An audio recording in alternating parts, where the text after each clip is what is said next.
Hello friends, welcome to Wisdom Wings IAS. And today in Sunday prime time, we are going to talk about a very important update regarding a book, which is very important regarding your UPSC, BPSC, UPPCS examinations, particularly for mains examination. Each and every paper of your general studies will be benefited out of this book and the ideas enmeshed into this book.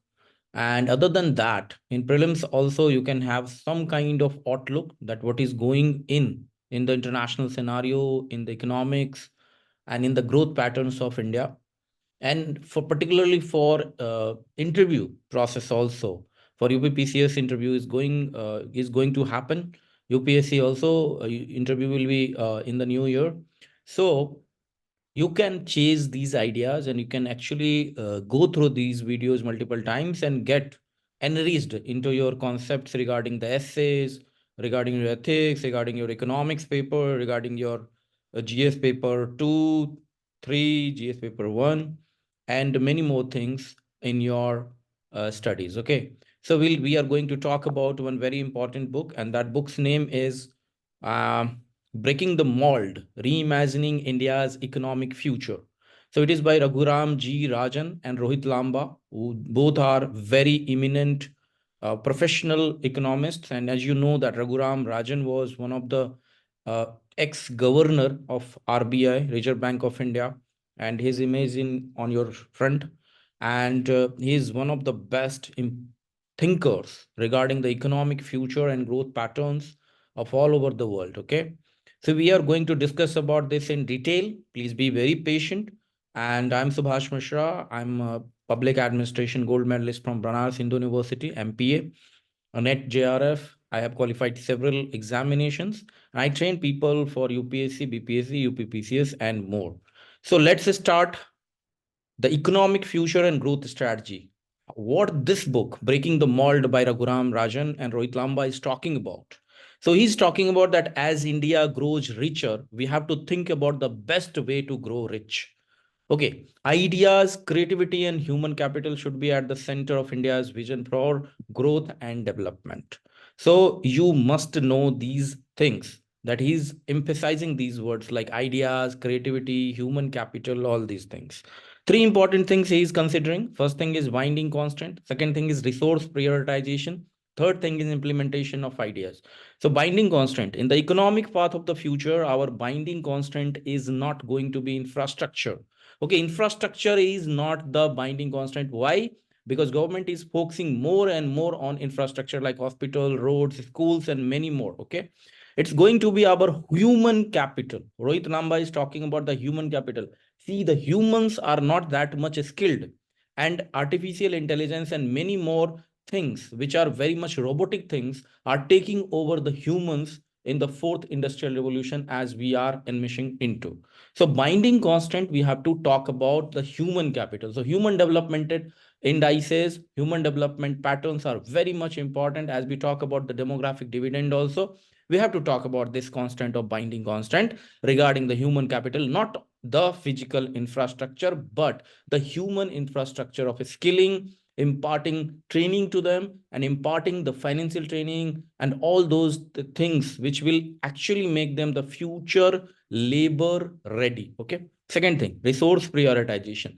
The time has come where we will need to really prioritize our resources.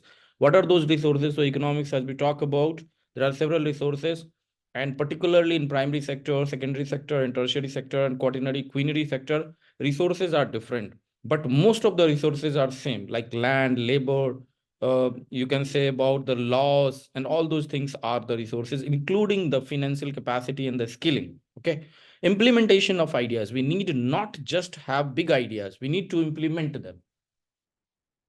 Okay, so Raghuram Rajanji is talking about that big ideas only are not needed, but implementation factor is needed. So the most important word here is the implementation part. Okay, so this is Raghuram Rajan as we talk about. So this is a penguin book. You can also go through this, but UPSC and other examinations going through the full pages, like length of the book is 360 336 pages. Okay, 336 pages.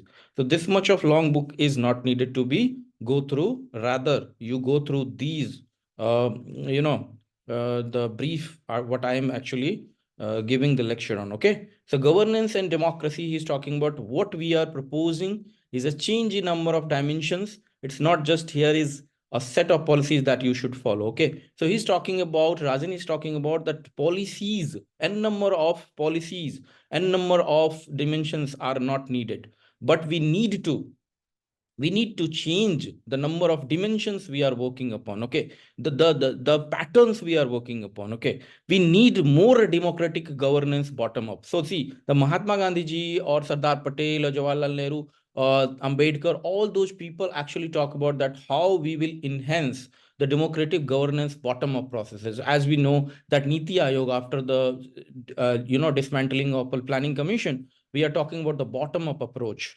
policy dynamo approach. So he's also emphasizing on that. It's not just elections, but the ability to hold your local authorities responsible. See, the accountability pattern is very much important. So scams need to be lessened or eliminated, and we need to give the responsibility to these local representatives. Why so? Because if we grow at local level more faster than at the national level, then only we can chase a dream, which is Indian dream. Okay. Fair criticism, a fair game in democracy is that you should be able to criticize the government as much as you want.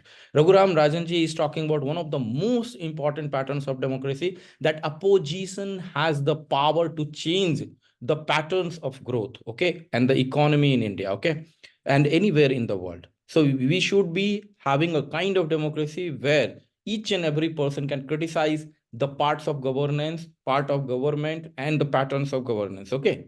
Preservation of democracy. We should not lose our democracy by any stretch of imagination. Okay. So that should be there. The preservation of democracy is very important because India is based upon that imagination of democracy where demos plus gratia means people's rule is, and for most important thing, because we have hundreds of years of colonization, imperialization, and the non-democratic patterns of governance since the time of medieval or modern time, as we see. Okay. Then we are talking about human capital and equality. He's emphasizing, Rohit Lamba is emphasizing that time has come where we will need to really prioritize our resources. We acknowledge the demographic dividend, but it won't last forever. So we are talking about here the demographic window. As we can go through the previous economic surveys, there they have mentioned, the government is also mentioning, the government people are also, economic advisors are mentioning that there is a demographic window of 10, 15, 20 years, not more than that, because the young will be going older now. Okay, as we can compare with the Japanese population is getting older, and that much of developed economy also is lagging towards that much of energetic kind of GDP or capitalization. Okay, so Raghuram Rajanji also talking about that we need to grow faster, we need to train our human capital, and we need to enmesh the equality in our patterns so that our future is secured. Women in employment, there is a large amount of data to suggest that women are implied in overwhelming numbers in certain sectors like textile and leather apparel, where India had a head start. Okay, so we are actually catering that women. We have actually coined that textile and leather apparel and all those sectors will be working. But we need to actually give more and more opportunities in diverse sectors for women. Opportunities for women, Raghuram Rajan is talking about that there is absolutely no reason why we cannot do far better in terms of creating opportunities for women. So these are the most important ideas in this book, Breaking the Mold. Okay. Global perspective and collaboration. We have good people in firms and universities around the world. Why don't we attract some of them back and build new firms and structures around them? Raghuram G. Rajan is talking about the global collaboration, the global governance system, which we need to actually enmesh with the national governance system and national collaborative systems between state and nation, and then at the nation level to the international level and state and international level also.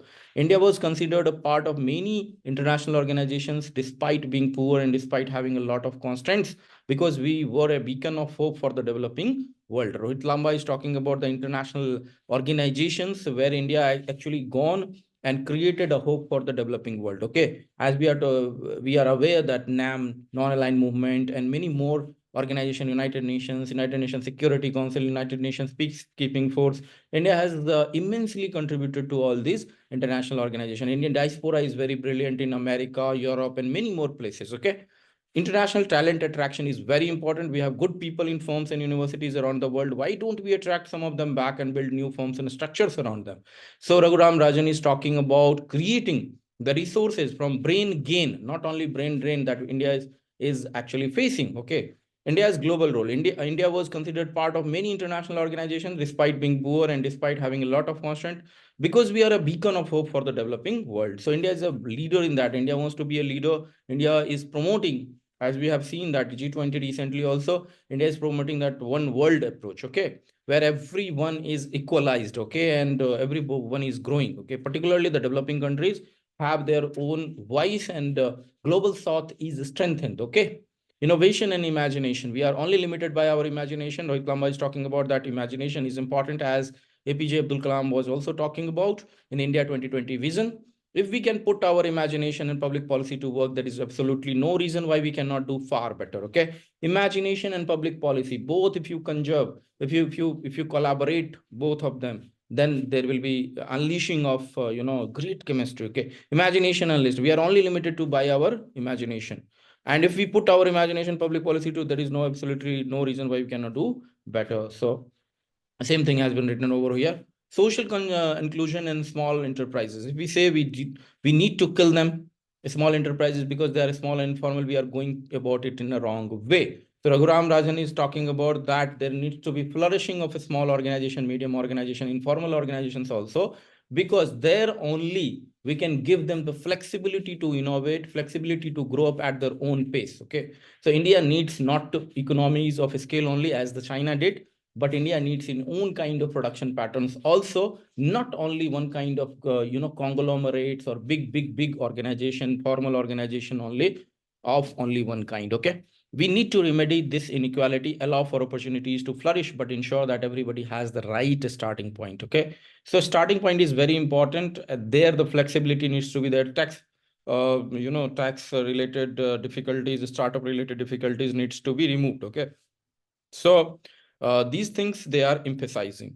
And India's vision for growth, ideas, creativity, and human capital should be at the center of India's vision for growth and development. Raghuram Rajan and Rohit Lamba is talking about path to becoming a product nation. If we do the homework, there is nothing that would prevent us from becoming a product nation. So, what is product nation? Manufacturing capacity is lagging in India. We have to push for that. Okay, secondary sector is being like in Make in India and all those things, but we need to actually grow up at in the actual level, because it could not do much brilliant work. Okay, so we need to constantly chase that dream of becoming India a product nation, and finest products like Apple and many more global innovations as we see are from Western world, or actually these products are being built in China and other places that we see about the global value chain productions.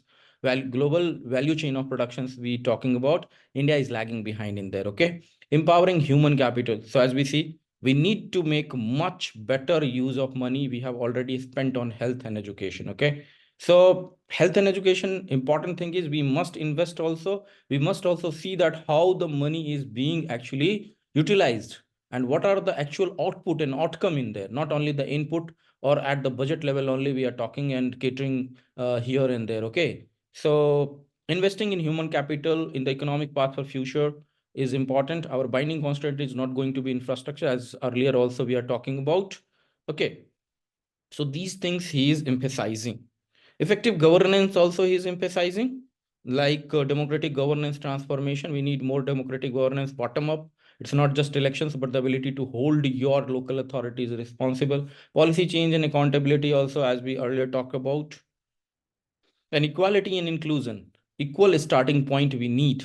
Okay, allow for opportunities to flourish, but ensure that everybody has the right starting point. Empowering women, we have talked about creating opportunities for women. We have talked about international collaboration, global talent attraction. We have talked about innovation thinking. We have talked about supporting small enterprises. We have talked about then India's economic vision.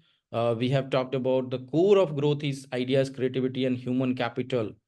It should be at the center of India's vision for growth and development. Optimizing resources. So investing in human capital is important, resource utilization is important. So these things we have seen in here. Okay, so this much we are talking about. So many ideas are repeated here, as we see in each and every segment. They have repeated the ideas. Okay, maybe in the actual book, as we have I have gone through the book little bit. I have seen, I have not read the whole book though, but I have seen through the newspapers, the reviews and all those things. And you can also write down and jot down some of the facts, some of the quotations from here, and you can see by your own self also. So this much I'm talking about this book. This book is very brilliant book. So many new ideas they have come up with. Okay, so this is the brief, as you can write and you can go through, and more you can read it here. But in every title, or every, you can look sub points, there are many points which are seem to be actually repeated. Okay, because so many ideas you have to go through GS paper wise. So whichever ideas you can fit into, like innovation and imagination, if you have to write something, you can go through like this. If you have to write about social inclusion in small enterprises, so this is a very great way to learn that repetitive things. Also, you can actually re-collaborate and rewrite in whatever positions you want to write. Okay, so this much only. We'll be coming up with many more episodes. Thank you very much. Do write what, how you liked it, and how much I need to go through in new dimensions or not. And we'll be keep discussing things on this channel. Thank you very much.